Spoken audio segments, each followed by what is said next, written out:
life insurance. And in fact, I brought you help, man. Contrell Sanders is a life insurance agent with Plenum Life Insurance. You can go to PlenumLifeInsurance.com. That's www.PlenumLifeInsurance.com for a free quote on life insurance, man. It's cheap and it's worth your life, man. Also, you can dial the number of 219-513-8753. That's 219-513-8753. Name is Contrell Sanders, life insurance agent. I use them, man. Make sure y'all get in touch with us. All right, y'all. I got one story for y'all today. We talking about Old Block Money Duke and Old Block Youngin, man. Kids at Club Pork Chop, man. And what happened, man, and what the streets are saying. Make sure y'all smash that like button so this video can get around. We got Twitter, TikTok, Reddit, Twitch, Facebook, Market, Zoom. Hook it up. All right, y'all. So we talking about Money Duke and we talking about Old Block Youngin, man. They was ambushed at a club called the Pork Chop up north Edgewater about almost 3 months ago. And everybody was trying to figure out what happened. We heard the audio.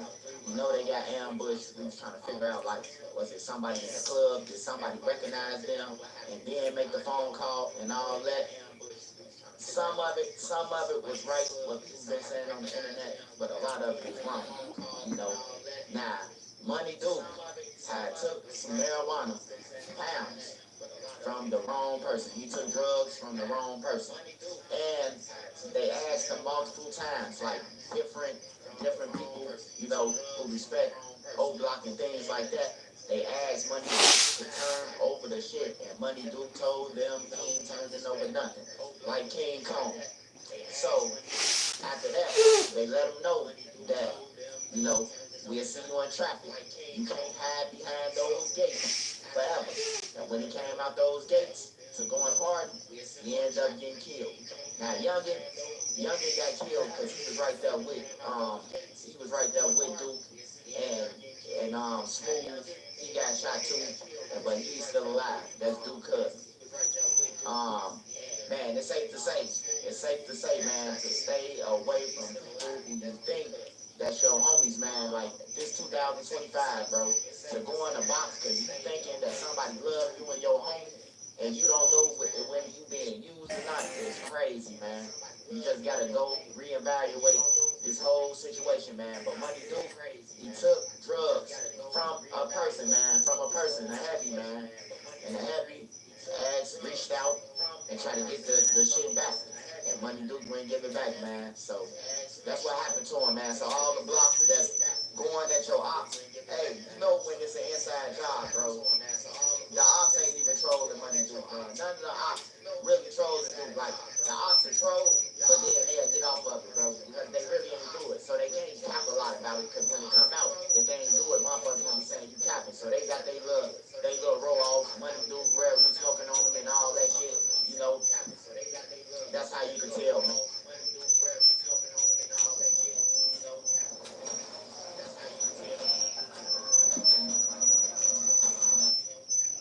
Tell, man, that what I'm telling y'all is true. But if you don't believe me, man, like other cases, like Lil Durk telling him to run and breaking cases, you know, all the stories I broke. Hey, just wait on it, man. When it come out, bro, the man got killed, man. Paid hit. He had took some drugs with someone, man, and you know whether the guys who was with him knew that he took the drugs or not. I'm pretty sure they all knew. Because if you from a project and all that shit, everybody know everything. You tell your homies, man, who with you. Yeah, I got, I don't know what's the name now. And they probably laughed it off instead of telling them to get it back. His ass was goofy and all that. They end up losing their lives for it, man. So, like I said, when it come out, the shooters get caught, you will see that front streets, they knock the trigger. The shooting has left 2 people dead. There's another individual hurt. A stall is at the scene. A stall resides. She's at Broadway near Rosemont Avenue. Gathering all the details for us as everything unfolds. There you go. The phone. Yeah, Suzanne, we just watched police pick up dozens of evidence markers before they cleaned the scene it was here. The phone. The fire department just showed up. They are washing off the sidewalk as some of them often do after crime scenes are cleared up. We heard on police scanner radio that the shooting happened at this place called Pork Chop right here. Online it says they're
situation and somebody jumping out there, but I'm doing good. I need that money.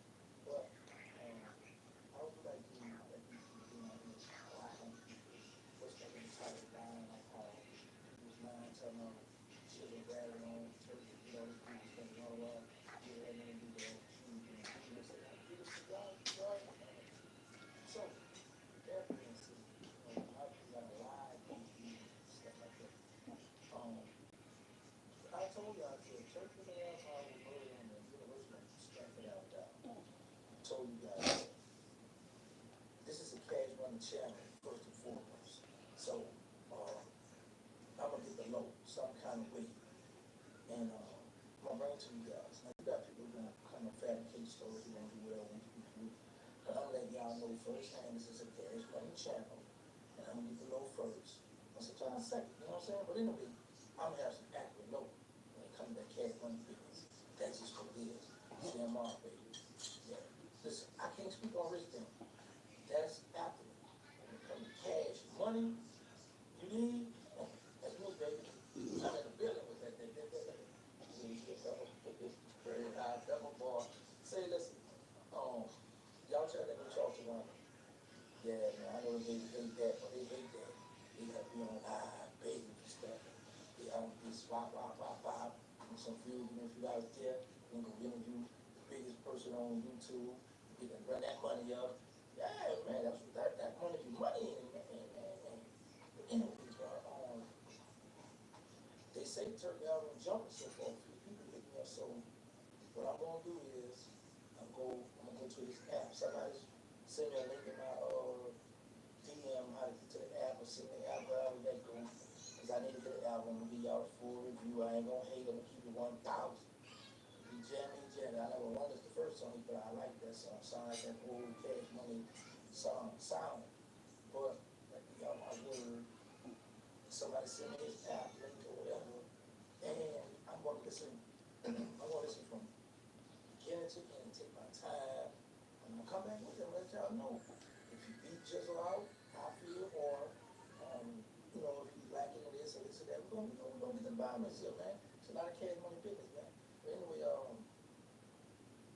it's crazy, man. I told y'all that, bro. And y'all be like, oh, you get it, man. You don't know no better.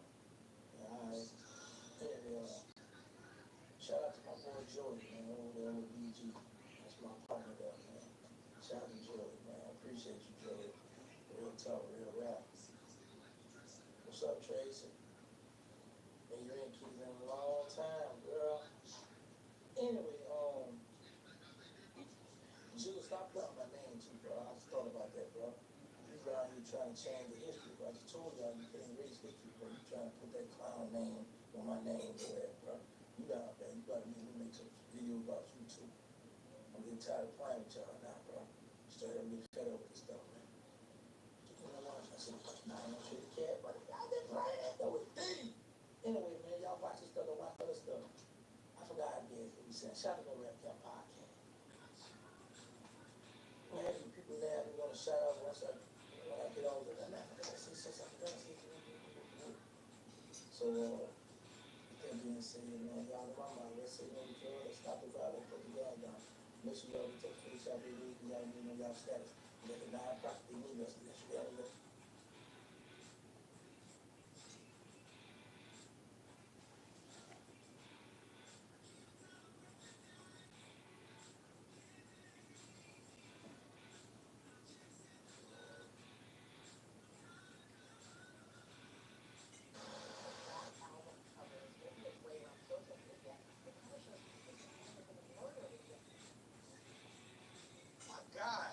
Freshly ground beef at a great low price. Anything else? Watching my wallet. I'll get the rest of you down the street.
By the time Queso was 20, he already had a body count tied to his name, at least in the streets.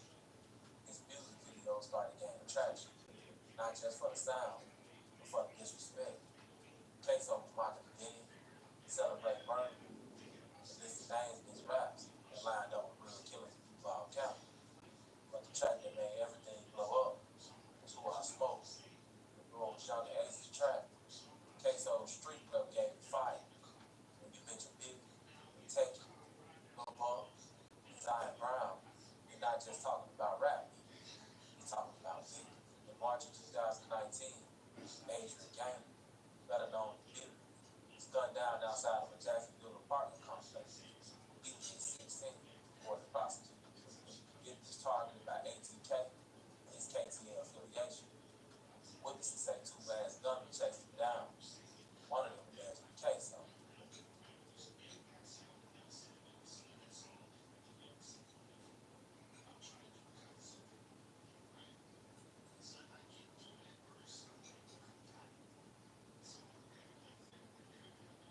Sitting in a car, other car pulls up next to him. Person in that other car fired, opens fire, and speaks away. 3 of the men died. A 4th is in the hospital with critical injuries. This happened on Town Center Parkway, just off I-295, across from the entrance to UNF, and very close to Baptist Emergency Center, which was briefly placed on lockdown as a result of the shooting. News for Jackson Florida, Ashley Party joining us now live from that area with the very latest on this investigation. Yes, John and Bruce, good morning. Something I do want to mention, this is also close to UNF, and just a little while ago, UNF put out on Facebook, they want people to be aware that this happened because it is so close to campus, but they also want to reiterate that police are saying it does not appear to be connected. Just to give you a sense of what we're talking about, we're right where this happened, but you can see off in the distance those UNF flags. So we're close to the entrance here. Something else I want to show you is the Crime Stopper sign. That is to signify where this all happened, and they want people, police, they want people with information to come forward. Now, we do have video from last night that we do want to keep showing our viewers. Police, they're looking to learn much more about the shooter's car because that's one piece of crucial evidence that is important to this investigation. And they are looking for surveillance video to help them with that. Now, in our video, you can see that white car. That's where the men were sitting when those shots were fired. There are bullet holes inside the car, plus we saw dozens of evidence markers. Now, police are telling us this does not appear to be a road rage incident. Now, the sergeant we spoke to last night also said this looks to be isolated, but more information is expected to be released as the investigation unfolds. Now, we expect police to release the names of these men possibly today or in the coming days. Now,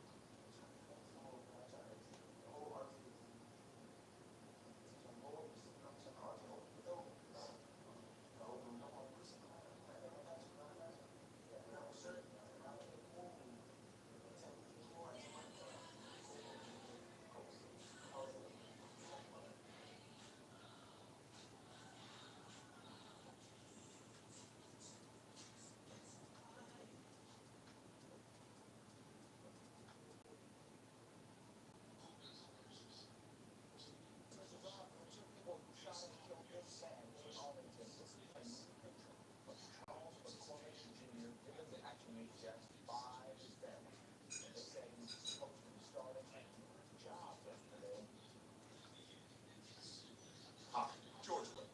What makes the Weber family of dealerships stand strong for almost 125 years are rock solid victories. First on this surveillance video, the suspect running into a backyard last night at 5. This happened after they crashed a stolen getaway car. Those men later got away after keeping a woman hostage inside her home for more than an hour. they shot Charles McCormick. The caller, who can't be identified, told the court Charles McCormick, also known as Lil Buck, had just left her job after being hired. Despite the moment of chaos, the caller caught a glimpse of the alleged shooter. He has black mask on, he has on a skull cap, he's running across the parking lot. I see that vehicle just pop out and just gun it. Minutes later, off-duty JSO officer callers, another state witness, testified he saw a silver Nissan speed away from the scene. He followed the car, later identifying a man in all black getting out and possibly holding a rifle. But the defense says neither witness could actually see the shooter's face and questions their descriptions. pattern was clear. ATK was on offense. Queso was facing the wall. But the streets talk, and eventually the feds listened. In 2020, dominoes started falling. Queso was arrested in Houston for murder charges. Prosecutors claimed he was shooting in both Disney and Lil Bro's killing.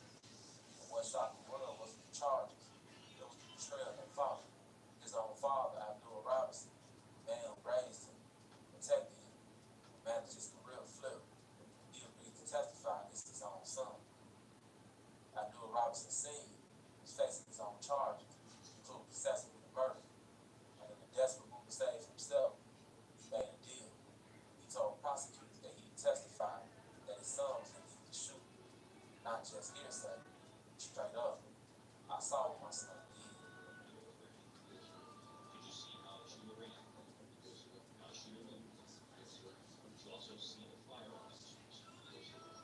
Now, when you watched that video of the murder of Charles McCormick, did you recognize the shooter?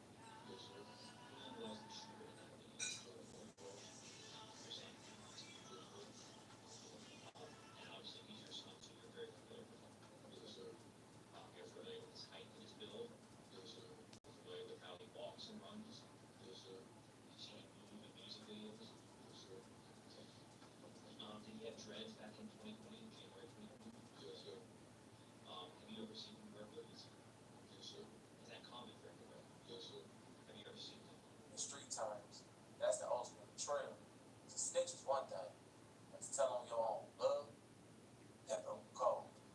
Internet and culture. Another twist came from a man named Butter, one of Queso's close friends. He too fled. Jailhouse calls and interviews reveal how Butter cooperated with the state, whether out of fear or strategy. His testimony stacked even more weight on Queso's back. If you see him, can you tell us where he is seated, what he is wearing? He's in a white room. Blue and white. Can you say it back? I missed the first part. Blue and white. And where is he seated in the courtroom? The second table. I would record reflect when he's identified. All right, the record shall so reflect. The code of the streets used to mean something. No snitching. Family first. This case, on everything. Now you got fathers snitching on sons, friends turning on each other. And the courtroom became a battlefield. While locked up, Queso reported mistreatment and abuse. He claimed he was denied basic medical care. He placed in solitary confinement for months. His legal team raised concerns about mental health, arguing that the system was breaking him down mentally, physically. Prosecutors pushed back. They say Queso was a cold-blooded killer, hide behind legal tactics. They want the death penalty. Now in 2025, the trial of Queso is finally moving forward. Jackson is watching. The streets are watching. Hip-hop is watching. And the jury believe the father over the son. Will Queso beat the case like so many rappers before him? Or will he go down as one of the most feared assassins who've all ever burned? One thing is for sure. This case ain't just about murder. It's about loyalty, betrayal, and the cost of fame in the trenches. And I think what we can learn from the case of Queso is this. This ain't just about rap or rival sex. It's about young black men born into war zone. The loyalty is tested. And survival often means picking up a gun before a book. Queso had a shot. The fame, the father, youth. But in the end, the streets he rapped about swallowed him whole. And the saddest part wasn't his enemies he turned on. It was the people closest to him, to the youth watching this. Understand, street life don't love you back. The ops might aim at your chest, but the trail is different when it comes from your own blood. This has been why he is America. This is the story of Queso. Rise, fall, and the silence before a trial. Subscribe to Street News TV and Crown on YouTube. Follow us on Instagram at street_news TV and on Facebook at Christopher Vote. Plus, don't forget to follow me on TikTok at SNTP88. This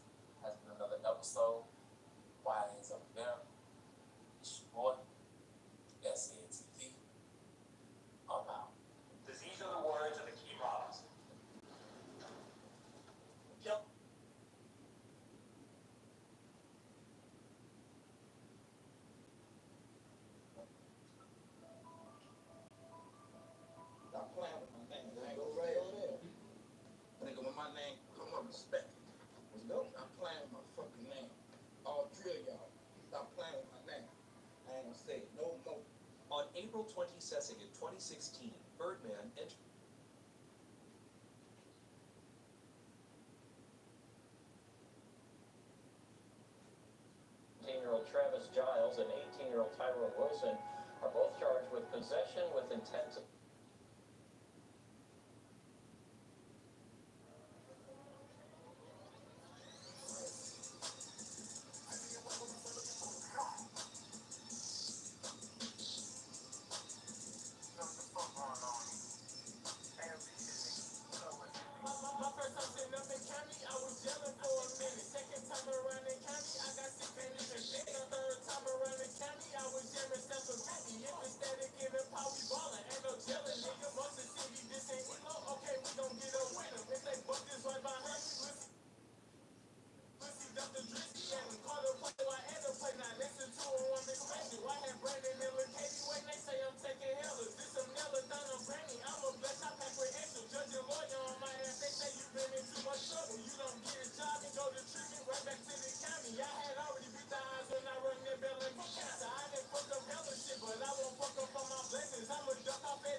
by the time he was released from prison.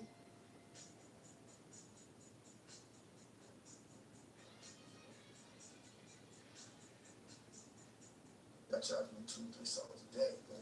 Whoa, word up. Yeah, but I mean, but don't get it twisted. I do like 2-3 songs a day. See how I am, but I am, see how I am. Switch on.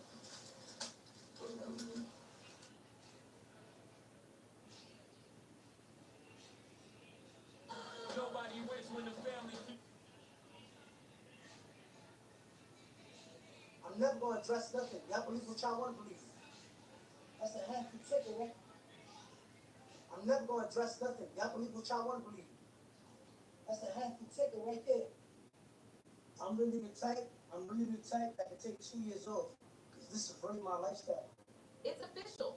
6ix9ine's fall off is getting uglier by the day, and nobody is letting it slide.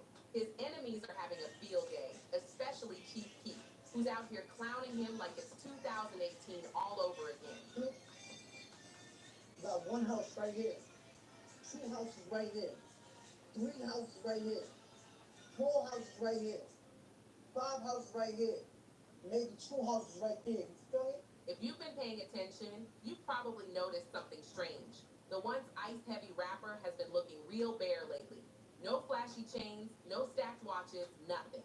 And now, we finally know why. The IRS pulled up and started auctioning off his prized possessions. Yeah, even his jewelry. They're cleaning house, and in the process, airing out just how deep in the hole 6ix9ine really is. Bro ain't just broke. He's government level broke. What makes it even messier is that fans had already started connecting the dots. Over the past few months, he's been showing up with less and less bling in his videos. At first, people thought maybe he was switching up his style, but nah. It turns out his assets were already getting seized behind the scenes since last year. This wasn't just a one-time raid. The IRS is still moving, still selling, and that screams one thing: the debt must be massive. And let's be honest, after all the online trolling, the wild beefs, and those fake flexes, nobody's rushing to feel sorry for him. The streets are watching, and this public downfall is exactly the kind of karma people expected. The auction block don't lie, and right now, 6ix9ine's legacy is looking just as empty as his jewelry box. Yeah, he broke as a mother. 6ix9ine ain't got nothing. Man, go over there doing bad, bro. I had to send $40 for some gas, man. People know it, bro. You know, so that's why we was telling them people ain't nothing we can really do for you right now, because niggas broke, bro. It's terrible. From the very start of 6ix9ine's career, one thing he never stopped bragging about was his money. He acted like he was untouchable, always flaunting stacks of cash, roasting other rappers for being broke, and making it clear that money ran everything in his life. Where he lived, what he drove, how he moved, all of it was based on cash flow. But with all the chaos he caused, that kind of money was never going to last forever. After he got out of jail, 6ix9ine was handed a massive multi-million-dollar record deal. Sounds like a comeback story, right? Not exactly. The issue was, with all the bridges he burned and all the legal mess tied to his name, fans just weren't riding with him like they used to. Sure, his first couple of songs out of jail, Gooba and Trolls, blew up, but that was all hype. Once the buzz died down, so did the streams. His album Tattletale sold just 53,000 units in its first week, and his next project, La Da Viva, yeah, there weren't even any official first week numbers. That's how low the interest got. And don't even get us started on that album called Blackballed. Most people didn't even know it existed. Nobody listened, nobody cared. Even 6ix9ine himself was out here saying he got blackballed by the industry. At that point, he was diving headfirst into social media chaos, just trying to stay relevant, posting wild videos, getting into petty drama, picking fights online, but none of it was making him real money.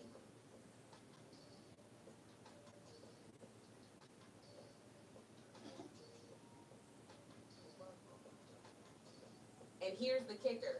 In 2022, whispers started flying that 6ix9ine was going broke for real. His own manager, Wack 100, even spilled that he was struggling bad. So bad he had to send him cash just to fill up his gas tank. That's crazy. 6ix9ine even told the court that he could barely make ends meet. But back then, people thought he was just capping again. Turns out, maybe he wasn't. So yeah, turns out 6ix9ine really wasn't lying about being broke. It was worse than people thought. Around that same time, he got slapped with a lawsuit for skipping out on $75,000 in unpaid security fees. And even his own lawyers were chasing him down, saying he owed them money too. It was like every corner of his life was falling apart. Then came the messy fallout with Steve Will DeWitt, the popular YouTuber and streamer who actually tried to help him. Steve revealed that 6ix9ine came to him saying straight up, "I'm broke and I need help." So what did Steve do? He went out of his way and locked in a $2 million deal for him with the streaming platform Rumble. The job was simple. All 6ix9ine had to do was hop on once a week, play video games for an hour, and collect the bag. That's it? But guess what? 6ix9ine took the check and disappeared. No streams, no content, no nothing. Just ghosted the deal like it was nothing. And it gets more ridiculous. Steve also said that 6ix9ine asked him for money to buy expensive bags. Not for business, not for investments, but to flex on women and make his ex jealous. What kind of financial planning is that? Kill nobody. Don't kill. You know? Yo, brother. You hear me? You hear me? You hear me? Do not kill nobody, brother. Since he totally flopped on the contracts, he ended up owing Rumble the full $2 million, adding another wild number to his already insane debt pile. One fan even joked in the comments, he got $2 million to play games once a week and couldn't even do that? Pathetic. Man, people out here saying, why can't I get even a quarter crazy this whole thing is. 6ix9ine fumbled one of the easiest bags ever, but it didn't stop there. Another blow came when two publicists who got accidentally robbed by his own gang slapped him with a $1 million lawsuit for restitution. Just when it couldn't get any worse, it did. 6ix9ine even admitted he might have to file for bankruptcy just to get out from under all of it. But the moment that really sent everything crashing down, a $10 million lawsuit from a stripper named Alexis. Back in 2021, 6ix9ine was wilding out in the club when someone in the crowd called him a rat. Instead of brushing it off, he threw a champagne bottle across the room. But he didn't even hit the person who said it. He accidentally hit Alexis, cracking her in the head. She had to be rushed to the ER and got staples in her scalp to close the wound. It was serious. So she sued him for bodily injury. Want to know what makes it worse? 6ix9ine didn't even show up to court. So the judge hit him with the full judgment by default. Another $10 million added to the mountain. And then, of course, the IRS was still lurking. He owed them millions in unpaid taxes, reportedly around $10 million. So if you tally everything up, 6ix9ine was staring at over $20 million in debt. That's not just broke, that's unrecoverable. Block right here. Is there one in Chicago? Block right here. No block. It's 10 o'clock. What's that? Anything outside? It's only 10 p.m. shit. Look at that, blood. Hold up, bro. Well, I was just downtown, over downtown, looking for the man, folks. I ain't seen him for out. Get a picture, they see he was the police out there. That man with the pop, man. You know, police shit, man. That's my deal. You know that. By 2024, the feds had enough. They raided his Florida mansion, and witnesses say they watched agents tow away multiple cars like it was an episode of a repo show. It's crystal clear now. 6ix9ine's flexing era is done for good. And of course, the internet went straight savage. The same way 6ix9ine used to roast broke rappers, people are dragging him now. Memes everywhere. One person said, 6ix9ine joining Squid Game to pay off his debt. Another said, if Trippie Redd buys some of his stuff, I'm gonna lose it. He's not just broke. He's getting roasted with no end in sight. Now that would be straight up poetic justice. Imagine Trippie Redd buying up 6ix9ine's auction jewelry after everything that went down between them. 6ix9ine dragged Trippie hard back in the day, threw him under the bus when they were beefing. So yeah, people would love to see that full circle moment. And of course, Chief Keef wasn't about to miss his chance to get petty. After all, 6ix9ine spent years clowning Keef and his crew, even allegedly sending out hits on them. Now, Keef reportedly thinks all of this is just karma coming for 6ix9ine, and honestly, he might be right. Because if you trace it back, this beef runs deep, all the way back to 2018. And it's been messy from the jump. It all started when 6ix9ine got into it with Tato, Chief Keef's cousin, over none other than Cuban Doll. She was dating Tato at the time, but popped up in a video with 6ix9ine, and that set it off. A FaceTime video later surfaced showing 6ix9ine and Tato going at it, with Tato threatening him directly on the call. What's up, this Slim Danger? This Chief Keef, baby mama. I'm out here in New York, and guess what? You know, Treyway here, man. You don't know how to take care of your girl. Don't take care of her for you. But 6ix9ine being 6ix9ine, he took it to another level. Started throwing shots at Chief Keef and Lil Reese, talking reckless like he couldn't be touched. In May 2018, he even showed up at Chicago's O Block at 3 a.m. trying to prove a point. But the cameras told a different story. He pulled up when nobody was around, just for the clout. Meanwhile, Chief Keef and Lil Reese were really out in the streets looking for him. But word started spreading that 6ix9ine was moving with police protection the whole time. Things got real in June 2018 when Chief Keef was targeted in New York. And even though 6ix9ine denied having anything to do with it, investigators ended up linking him to the shooting. Then just to take things even further, 6ix9ine flew out Chief Keef's baby mama, Slim Danger, took her on a shopping spree, and filmed her calling Keef a deadbeat dad. But it didn't stop there. 6ix9ine went all in. He called Keef out his name, mocked him when his house got burglarized, and was even caught on camera bragging about ordering a hit on Tato. Wild. That infamous video of 6ix9ine bragging about ordering a hit? Yeah. That clip ended up being a key piece of evidence in the RICO case that sent him straight to prison. Now, fast forward to today, and guess what? Chief Keef is sitting back watching it all crumble, having the last laugh after years of trolling, sneak disses, and alleged setup attempts. Y'all watch me. In real life, these rappers are like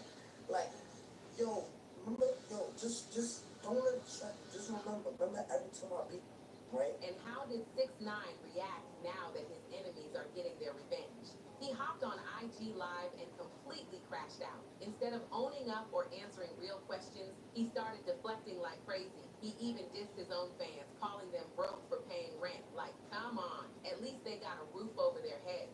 He tried to play it cool, acting like losing his cars and chains wasn't a big deal. But anyone watching could see he was hurt. Deep down, you could tell this wasn't just about flex pieces. The truth is, he's dealing with serious money problems, and now the mask is slipping. He even admitted he didn't file taxes from 2020 to 2023, even though he claimed he had already paid over $6 million in previous years. Now the IRS is on his neck, and they're not playing. His assets are being snatched left and right, and the pressure is building fast. And instead of taking accountability, he blamed New York's tax rates, saying they drained him dry. He even claimed he moved to Florida to escape the hit, blaming it all on the Biden administration. Then it got weird. He name-dropped Donald Trump and called the IRS a gang that's after his money. Wild. A couple Q&As. Addressing the IRS situation. Listen, a lot of y'all don't understand how this shit work because y'all not on that tax bracket, right? What happened was that I didn't report my taxes for 2020, 21, 22, and 23. Those years, I done paid $6 million, $2 million in 2018, $1.3 million in 2019.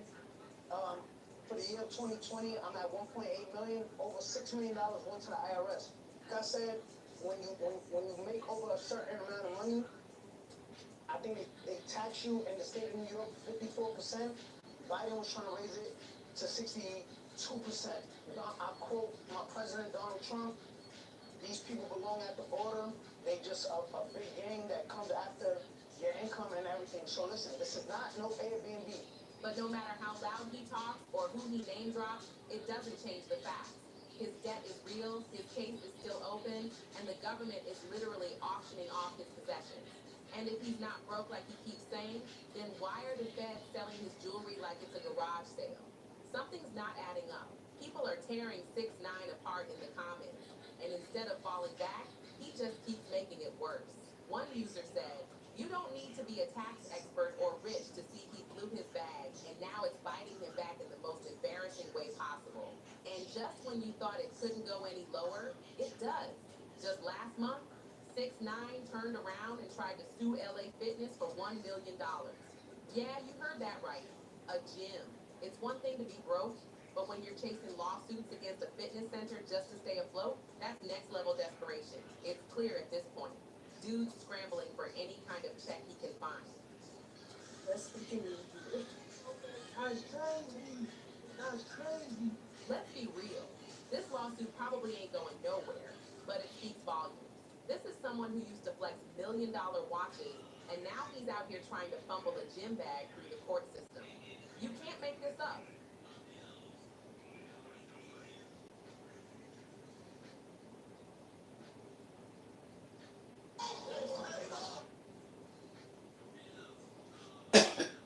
Starman 14, and I made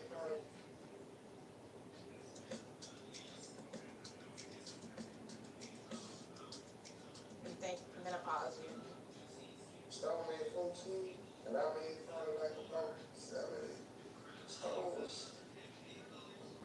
Smoking pre-rolls, I was just talking about it. I can't believe that we went through. And it's snatching persons off St. Charles. You know, I'm out of kids and I for each thing that exactly. I do reference that every moment know. I rap on the toilet, shower, in my sleep. I got a brand new shoe. Burning candles up the shine gold. Just for turning back the center. Black on hit him with the Mongos. Briefcase go H-ish. Like he was born on the Congo. Draco's in the basement. Blowing rocks out of Fonto. Let's start talking Bronco. Papa shit up there Pronto. 2 bill on big faces. Got it stashed in a condo. 2 big black briefcases. Cause I hear it in this convo. 6 bills like briefcases. Yeah, I need it in the convo. The first half on the Panama. The other half to Toronto. The school money go to Medellin. You gotta dress in a poncho. I learned Spanish in the Philippines. Cause I had to talk to Hancho. And when I'm dealing with that cocaine, I speak fluid to the vibe though.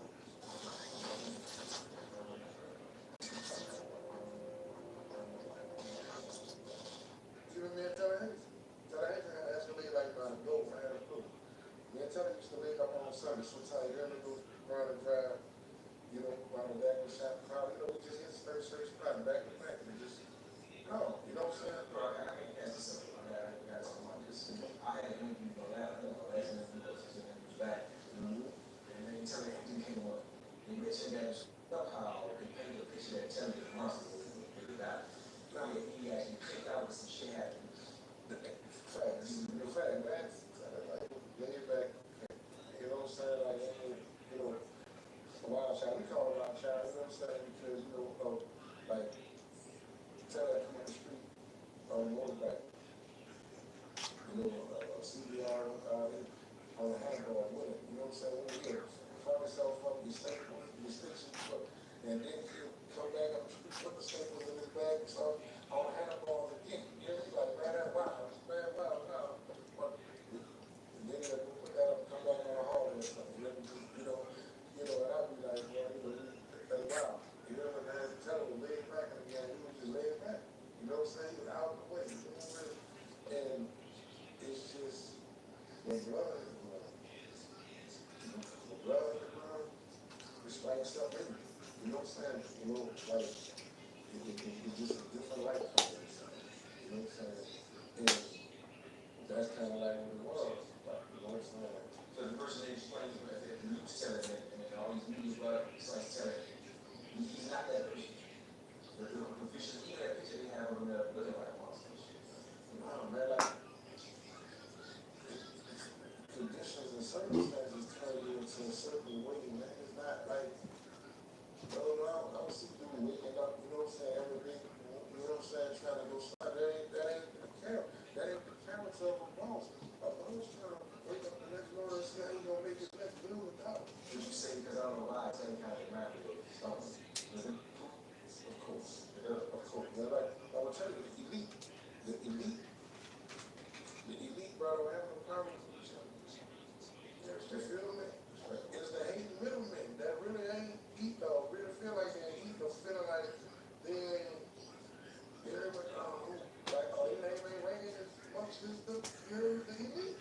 And that's where the hatred comes from, the murder, the injuries, I want that guy, I want this, that, I want the I want everything, I want to be him. I never wanted to be another man in my life. In my life. You know, I look at another man, probably, you know what I'm saying, and see, and admire him, not a hater, and admire what he do, admire his craft, admire his swagger. But I ain't trying to be him. You feel what I'm saying? Say, bro, I ain't sure something. I'm trying to get to them, man. When they see each other with respect, it's got to so I'm talking stones on. Yeah, man, definitely, I mean, bro, I probably grew up in the same house, so like, everybody's stuff, but I know. I know you. Come on, the same, like, same house, come on, the same feeling together. You know, like, next time that was the y'all have some sugar? Yeah, I'm gonna bring it on that, you know, you get a cup of that rice, you know, and if I go downstairs and they mama cook, I'm eating. They come upstairs with my mama, they eat. You know what I'm saying? Like, everybody that's in the time I was broke together. Right, we come from broke together. We come from broke together. Like, That's a big problem. What's Stone was 10 years old. I was 4 years old. Told me how to ride my bike with my family. Training me. You know? By the time Stone made 14, and I made probably like about 7, 8, Stone was smoking Primos, which I was just talking about, the crack of the weed, that when he was and snatching purses off St. Charles for women by my kids. This I fall, yes, oh. How was see was my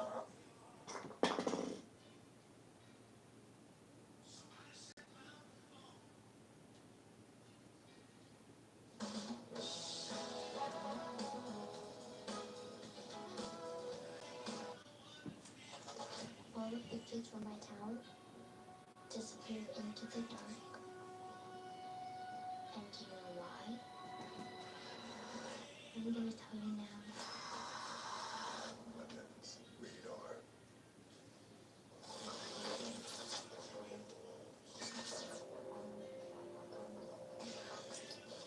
Yo, so my name is Mac. I'm obviously from uptown New Orleans, what we consider the third ward section. I'm actually from General Taylor in Durban. That's the corner that I grew up. I think a lot of people know what Louisiana Parkway is, and we relatively close. We're like 2 blocks away. Slim lived on Tyler Down, actually. And he used to be on the Parkway by KL at the studio. So that's where, you know, in our teen years, where I used to see him when we were doing music. But before that, I knew Slim from elementary school. We all went to Wilson, right there on General Taylor. I think me and Slim may have met on the playground in elementary school. He was obviously from the Magnolia. I wasn't, but we knew each other from school. He knew I liked rap. I knew he liked rap. So every time we saw each other, it was like, yo, I got a new rap I want you to hear. You know what I mean? It was like that. So how we about this time? Nah, it's before this. This is elementary school. So we're talking 10, 9, 11, you know, little kids. I'm the type of guy that started nowadays. I need to call pain. Sometimes I want to steal you. Actually, I think Wells was written by a guy named Gregory D. I had started rhyming when I was 7, in 1984. And so we formed a little group. And what happened was Gregory D lived about 2 blocks away. So we would go down there by Greg, spit a little rhymes to him and whatnot. And so Greg told me that, man, if I ever get on, I'm going to come get you. Where are you sleepyheads out there? He was true to his promise. When he got home, he came back, he talked to my parents about me, signed the deal. I did. We put together like 12 songs. I wrote 10 of the songs, and Gregory D wrote 2 of them. And I guess because he was a hit maker at the time, you know, on the radio and stuff, our label decided the song that he wrote was the song that they wanted to go with the single. And ironically, the weird thing is, I didn't like the song back then. Like, I couldn't stand I Need Wills because I was a battle rapper. You know what I mean? And I felt that the record label at the time were trying to turn me into like a Fresh Prince type of artist, which I probably should have ran with because I probably would have found success a lot earlier. But you know, I was young and I was like, nah, I'm a battle rapper. I want to battle MC. You know what I mean? So, yeah, so that's how I Need Wills came about. It was pretty much